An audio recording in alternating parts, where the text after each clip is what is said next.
আসসালামু আলাইকুম রহমতুল্লাহি ওবরকাতুহু।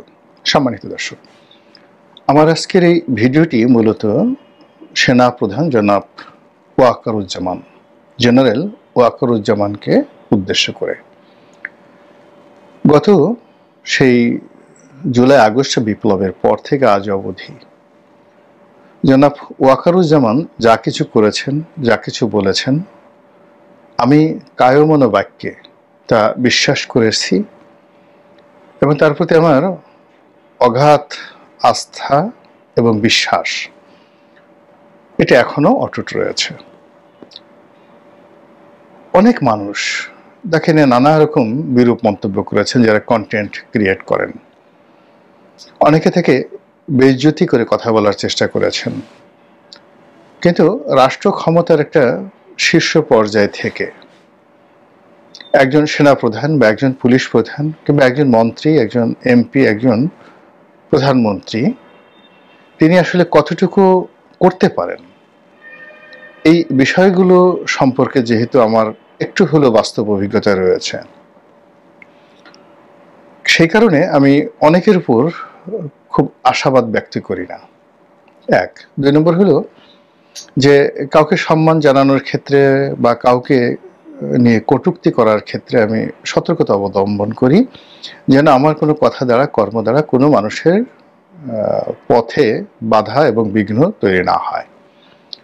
তো সেই ক্ষেত্রে জেনারেল ওয়াকারুজ্জামান যেন আমার দ্বারা কোনো অবস্থাতেই তিনি আহত না হন, আমি সবসময় চেষ্টা করেছি সেইভাবে আমার যে সংযম এটা প্রদর্শন করার জন্য। এখানে একটা বিষয় হলো যে আমরা সবাই স্পষ্টভাবে জানি যে এখন তিনটি ক্ষমতার বলয় রয়েছে। জেনারেল ওয়াকারুজ্জামানের নেতৃত্বে একটি বলয়, যেখানে রাষ্ট্রপতি সঙ্গত কারণে তার সঙ্গে আছেন বা তিনি রাষ্ট্রপতির সঙ্গে আছেন। তার সাহায্য ছাড়া রাষ্ট্রপতি এক মিনিট টিকে থাকতে পারতেন না এবং আগামীতে পারবেন না, এটা হলো বাস্তব অবস্থা। দ্বিতীয় হলো ডক্টর মোহাম্মদ ইউনূসকে কেন্দ্র করে একটি বলয়, আর তৃতীয় হলো বহির্শত্রু, বহির্দেশ বা বন্ধু দেশ।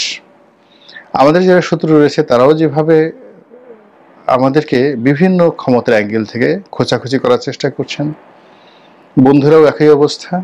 আর আন্তর্জাতিক দুনিয়া, কূটনৈতিক অঙ্গন যেটিকে বলা হয়। তো এত কিছু তাপ এবং চাপের মধ্যে একজন লোকের পক্ষে দায়িত্ব পালন করা, কর্তব্য পালন করা সত্যিকার অর্থে কঠিন একটা বিষয়। তো সেই দিক থেকে যখন সেনাবাহিনী মাঠে ডিপ্লয় হলো, তখন আমার কাছে মনে হলো যে ওনারা নিধিরাম সর্দার হয়ে থাকবেন। এর কারণ হলো আমরা সেই 2018 সনে যখন সেনা ডিপ্লয় হয়েছিল, তখন সেনাবাহিনীর যে অসহায়ত্ব দেখেছি, ক্ষেত্র বিশেষে লোভ দেখেছি, লালসা দেখেছি, এবং জেনারেল আজিজ ওই সময়টিতে শেখ হাসিনার আজ্ঞাবহ একজন জেনারেল হিসেবে একটি বাহিনীকে যতটা নিচে নামানো সম্ভব ততটা নিচে নামিয়েছেন। এবং উপজেলা পর্যায়ে যারা দায়িত্বরত ছিলেন, তারা কি মেজর ছিলেন না লেফটেন্যান্ট কর্নেল ছিলেন আমি বলতে পারবো না, কিন্তু তারা উপজেলাতে পুলিশের যে দায়িত্বরত ওসি রয়েছেন, সেই ওসি এবং টিওনো, তাদের কমান্ডের বাইরে তাদের একটা টু শব্দ করার কোনো ক্ষমতা ছিল না। ওসি সাহেব একটা ছাগল পাঠিয়ে দিতেন, সেটা জবাই করে সেনা সদস্যরা সেই যেখানে ক্যাম্প করেছিলেন সেখানে তারা খাওয়া দাওয়া করতেন, পোলাও কোরমা খেতেন, এর বাইরে তাদের কোনো ডিউটি ছিল না। 2018 সনে সেই সেনা সদস্যদেরকে যে একটা অবমাননাকর অবস্থায় ফেলে দেওয়া হয়েছিল, যাদের মধ্যে দেশপ্রেম রয়েছে, আত্মমর্যাদা রয়েছে, এবং যারা সেনাবাহিনীর ঊর্ধ্বে এবং সেনাবাহিনীর র্যাঙ্ক এবং ব্যাজ এই দুটোকে তাদের মর্যাদার প্রতীক মনে করেন, তারা 2018 সনের নির্বাচনের মাঠে যে বিরূপ অবস্থার মধ্যে পড়েছিলেন, ওটাকে তারা কিয়ামত পর্যন্ত ভুলতে পারবেন না। তো এই জন্য এবার যখন সেনা ডিপ্লয় করা হলো, অন্যকে কি বলেছেন জানি না, আমি প্রথম দিন থেকে বলেছি যে সেনাবাহিনীর ম্যাজিস্ট্রেসি পাওয়ার দরকার হবে। ম্যাজিস্ট্রেসি পাওয়ার ছাড়া তারা কিছুই করতে পারবে না। এখন আমার কথাই হোক কিংবা অন্য যে কোনো পরিবেশ পরিস্থিতির কারণেই হোক, সরকার তাদেরকে ম্যাজিস্ট্রেসি পাওয়ার দিয়েছে। এটা নজিরবিহীন বাংলাদেশে। কিন্তু সেই নজিরবিহীন ম্যাজিস্ট্রেসি পাওয়ার নিয়ে আইন শৃঙ্খলা রক্ষা, জনমনে প্রশান্তি আনা এবং রাষ্ট্রকে একটি নির্দিষ্ট দিকে নেওয়ার জন্য সেনাবাহিনীর প্রতি মানুষের যে আশা আকাঙ্ক্ষা তা 1%ও হয়নি। এখানে কিছু সস্তা জিনিস হয়েছে, কাউকে লাঠি দিয়ে পেটানো হচ্ছে, কারো হেলমেট আছে কিনা তা চেক করা হচ্ছে, কিন্তু সত্যিকার অর্থে কোনো একটি এলাকাতে সেই এলাকার পরিবেশ পরিস্থিতি রাষ্ট্রের অনুকূলে আনা, আইন শৃঙ্খলা মানে যাকে বলা হয় শান্তিপূর্ণ করা, এই কাজটি সেনাবাহিনী করেনি। কেন করেনি, কি জন্য করেনি, এটা নিয়ে বহু তর্ক আছে, বিতর্ক রয়েছে। কিন্তু এখানে সেনাপ্রধান ওয়াকারুজ্জামানকে নিয়ে আমি যে কথাটা বলতে চাই সেটি হলো, এখনো পর্যন্ত তার অধীনে যেভাবে কমান্ড রয়েছে, এখনো পর্যন্ত তার প্রতি লোকজনের যে বিশ্বাস এবং আস্থা অব্যাহত রয়েছে, যেটি বাংলাদেশে বিরল, ইতিপূর্বে কখনো হয়নি। এক। 2 নম্বর হলো যে তিনি যদি এই পুরো পরিস্থিতিকে নিয়ন্ত্রণ করতে না পারেন, ইতিহাস তাকে ক্ষমা করবে না এবং তার জীবনে এতটা বিপর্যয় নেমে আসবে যে বিপর্যয় কোনো সেনাপ্রধান, কোনো মন্ত্রী, কোনো এমপি কারো জীবনে কখনো ঘটেনি। বাংলাদেশে পরিস্থিতি সেদিকে এগুচ্ছে। আর এই কথাটা এখন খুব নিষ্ঠুরভাবে আমাকে বলতে হচ্ছে এই কারণে যে আমরা ডক্টর মোহাম্মদ ইউনূসকে যে প্রধান উপদেষ্টা মেনে নিয়েছি সেনাবাহিনী প্রধানের কথায়, তার পছন্দে। তিনি যদি না চাইতেন এটা হতো না। এর কারণ হলো শেখ হাসিনা পালিয়ে যাওয়ার পরে পুরো মানুষের, দেশের যে কনসেন্ট্রেশন, সেই কনসেন্ট্রেশন ছিল ক্যান্টনমেন্টের দিকে, সেনাবাহিনীর দিকে। সেনাপ্রধান ওয়াকারুজ্জামান যদি ওই দিন চিফ মার্শাল অ্যাডমিনিস্ট্রেটর হতে চাইতেন, সেদিন যদি প্রেসিডেন্ট হতে চাইতেন, সারা বাংলাদেশ কায়মনো বাক্যে তাকে মেনে নিত। এমনকি বিএনপি 2-3 বছরের মধ্যে কোনো টু শব্দ করতো না। আমি বিএনপির একেবারে শীর্ষ পর্যায়ের সাথে কথাবার্তা যখন বলেছি, সবসময় আমরা চেয়েছি যে একটা ইন্টারভেন হোক, শেখ হাসিনার পতন হোক, সেনাবাহিনী ক্ষমতায় আসুক এবং 5-6 বছর তারা ক্ষমতায় থাকুক, একটা লেভেল প্লেয়িং ফিল্ড করার জন্য। কিন্তু সেনাপ্রধান নিজের দুর্বলতার জন্য হোক, অক্ষমতার জন্য হোক, স্নায়বিক দুর্বলতার জন্য হোক, ব্যক্তিত্বের জন্য হোক, ভয়ের জন্য হোক, নির্লিপ্ততার জন্য হোক, হোয়াট এভার মেবি, তিনি ক্ষমতা না নিয়ে তিনি ক্ষমতা দিয়েছেন ডক্টর মোহাম্মদ ইউনূসের হাতে। এবং তিনি যেভাবে রাজনীতিবিদদেরকে ডেকেছেন, অন্য কোনো মানুষ ডাকলে যেত না, রাজনীতিবিদরা তাকে বিশ্বাস করেছে। তিনি জনগণকে যে দৃঢ়তার সঙ্গে বলেছেন যে আমি দায়িত্ব নিলাম, সেই দায়িত্ব 1%ও তিনি পালন করেননি। উল্টো এই যে গত 10 মাস ধরে সেনাবাহিনী যে টহল টিম মাঠে রয়েছে, তার জন্য এই রাষ্ট্রের ভান্ডার থেকে শত শত নয় হাজার হাজার কোটি টাকা এই সেনাবাহিনীকে আমাদেরকে পরিশোধ করতে হচ্ছে, অতিরিক্ত তাদের বেতন ভাতার বাইরে, তাদের গাড়ির তেল, তাদের ক্যাম্প ফি, এবং যখন এই অবস্থা থাকে তখন তাদের যে অতিরিক্ত ভাতা দিতে হয়, সেই ভাতা বাবদ এ যাবৎ কত হাজার হাজার কোটি টাকা খরচ হয়েছে, বিনিময়ে আমাদের কি লাভ হয়েছে। তিনি বহুবার বহু কথা বলেছেন, তার একটি কথা বাস্তবায়িত হয়নি। তিনি হুমকি দিয়েছেন, ওটা করেছেন, ওটা করেছেন, কিন্তু অল্প কয়েকটি কথা, কেবলমাত্র বিডিআরের যে পিলখানা হত্যাকাণ্ড, সেই হত্যাকাণ্ডের তদন্তের ব্যাপারে তিনি যে ধমক দিয়েছেন, সেই ধমকে যে নো বাট নো ইফ, এটা শতভাগ হয়েছে। এর বাইরে তার ডিসেম্বর মাসের মধ্যে নির্বাচন হওয়া, আইন শৃঙ্খলা রক্ষা করার ব্যাপারে তার কমিটমেন্ট, অন্যান্য যে সকল কথাবার্তা, একটিও হয়নি। বরং গণভবনের সঙ্গে, মানে যমুনার সঙ্গে, অর্থাৎ প্রধান উপদেষ্টার কার্যালয়ের সঙ্গে বঙ্গভবনের যে দূরত্ব তৈরি হয়েছে এবং রাষ্ট্রপতির মতো একটা পদ যে অসম্মানজনক একটি অবস্থায় পড়েছে, এই দায়িত্ব সেনাপ্রধান এড়াতে পারবেন না। এর কারণ হলো এখনো পর্যন্ত মানুষ তার দিকে চেয়ে আছে। আজকের এই ভিডিওর সবচেয়ে মূল উদ্দেশ্য হলো যে তিনি সম্প্রতি মবের বিরুদ্ধে খুব স্ট্রং একটি অবস্থা নিয়েছেন। সারা বাংলাদেশে মব হবে না, মব বন্ধ করা হবে, এবং মবের সঙ্গে যারাই জড়িত হোক, সেটা বিএনপি তারেক রহমান সাহেব হোক, জামাতের আমির হোক, কিংবা ডক্টর মোহাম্মদ ইউনূস নিজে হন, সেনাবাহিনী, পুলিশ, অ্যাডমিনিস্ট্রেশন তাদের বিরুদ্ধে ব্যবস্থা নেবেন। এবং এই কথা সেনাপ্রধান যে দৃঢ়তার সঙ্গে বলেছেন, সেটা আমরা বিশ্বাস করেছি। কিন্তু তার 1%ও বাস্তবায়িত হয়নি।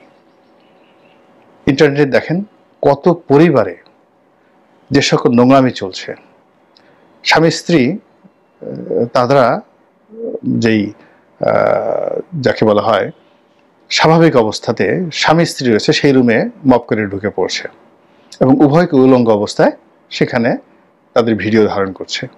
সম্পূর্ণ উলঙ্গ অবস্থায় একটা মেয়ের ছবি ইন্টারনেটে ভেসে বেড়াচ্ছে, গৃহবধূর ছবি, হাতে পা ধরে কান্নাকাটি করছে, সম্পূর্ণ উলঙ্গ নিজের বেডরুমে। এই ঘটনা কেন ঘটছে বাংলাদেশে? এবং আজকের এই ভিডিওর মূল উদ্দেশ্য হলো যে এই যে মবক্রেসিতে একজন সাবেক প্রধান নির্বাচন কমিশনার এবং বাংলাদেশে একজন মহান মুক্তিযোদ্ধা, তিনি যে অন্যায় করেছেন 18 নির্বাচনে, সে অন্যায়ের বিচার হবে, ক্রস ফায়ার হবে, ফাঁসিতে লটকান, 10 বার তাকে ফায়ারিং স্কোয়াডে পাঠান, ভিন্ন জিনিস। কিন্তু যে অপমান তাকে করা হয়েছে এটা কোনো অবস্থাতেই মেনে নেওয়া যায় না। এই দায় দায়িত্ব সেনাপ্রধান কিভাবে এড়াবেন? এখন কি করবেন? যারা মব করেছে তাদেরকে ধরবেন? এই মবের পেছনে কি যাকে বলা হয় অনেক মাথা নেই? এই ঘটনার সাথে কি অনেক রাজনৈতিক শক্তি জড়িত নেই? তাদেরকে কিভাবে শাস্তি দিবেন? খালি ওই যে ছেলেটা ওখানে গিয়ে মানে জুতোর মালা গলায় পরিয়েছে সে জড়িত না, তার পিছনে আরো অনেকে জড়িত আছে। কেন এই জিনিসগুলো হচ্ছে? হাইকোর্টে কি হচ্ছে? বিচারকরা তারা কলম ধরতে সাহস পাচ্ছে না। যে ফাইল, যে মামলা, সেই গত 10 মাস 12 মাস ধরে এক একটা মামলা ঝুলছে, শুনানিতে আনা যাচ্ছে না। সাধারণ মামলা, এই মামলার সঙ্গে ট্যাক্স জড়িত, এই মামলার সঙ্গে রাজস্ব বিভাগ জড়িত, এই মামলার সঙ্গে রাষ্ট্র জড়িত, রাষ্ট্রের স্বার্থ জড়িত, অর্থনীতি, শিল্প, কলকারখানা জড়িত। কোনো বিচারক সেই মামলা যাকে বলা হয় তারা শুনানি করতে সাহস পাচ্ছেন না। শত শত হাজার হাজার মামলা। এই যে একটা কোর্ট একজন বিচারপতিকে ডিম মারা হলো প্রকাশ্য কোর্টে। এখন একজন বিচারপতিকে প্রকাশ্য কোর্টে ডিম মারা হলো এবং সেই বিচারপতিকে আবার ছুটিতে পাঠিয়ে দেওয়া হলো। তারপর সেই বিচারপতির কোর্ট ভেঙে দেওয়া হলো। এখন গিয়ে দেখেন তো সেই বিচারপতিকে যেদিন তাকে ডিম মারা হলো সেই দিন থেকে আজকের দিন পর্যন্ত শুধুমাত্র ওনার বেঞ্চে কত শত মামলা ঝুলে আছে এবং সেই মামলাগুলোর আর্থিক গুরুত্ব কত হাজার কোটি টাকা। শুনানি হয়নি, একটা মামলার শুনানি হয়নি। সেই কোর্ট ভেঙে আবার যে নতুন কোর্ট করা হয়েছে সেই মামলাগুলো এখনো ট্রান্সফার হয়নি এবং নতুন যে বিচারক দেওয়া হয়েছে সেও সেইভাবে মামলা পরিচালনা করছেন না, ভয়ে আতঙ্কে। এবং আমি যেটা দেখেছি যে ওই যে বিচারক যিনি যাকে ডিম মারা হয়েছে সে শহীদ জিয়া সম্পর্কে নাকি বিরূপ মন্তব্য করেছিল কোর্টের মধ্যে। তো তার কোর্টে, ফুল বেঞ্চ কোর্টে সে যে কোনো মন্তব্য করতে পারে, এটা বাইরে এটি নিয়ে বক্তব্য দেওয়ার মতো কিছু নেই। এই স্বাধীনতা তার আছে।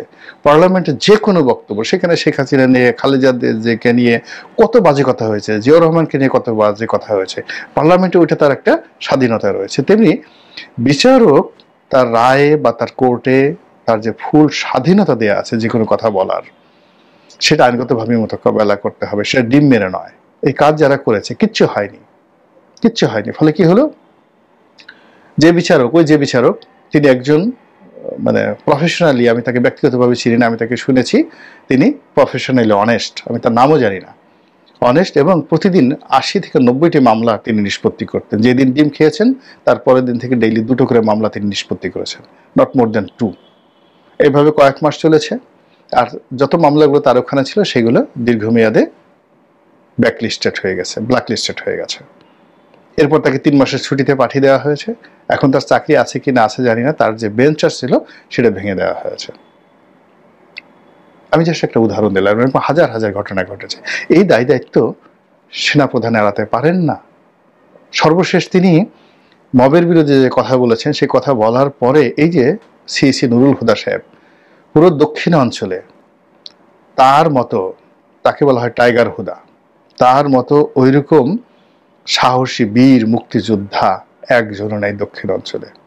শাহজাহান ওমর, নুরুল হুদা, ওনারা এই সমপর্যায়ের যোদ্ধা ছিলেন। একজন সিভিল সার্ভিসের কর্মকর্তা হয়ে তিনি পুরো পটুয়াখালী ডিস্ট্রিক্টের কমান্ডার ছিলেন।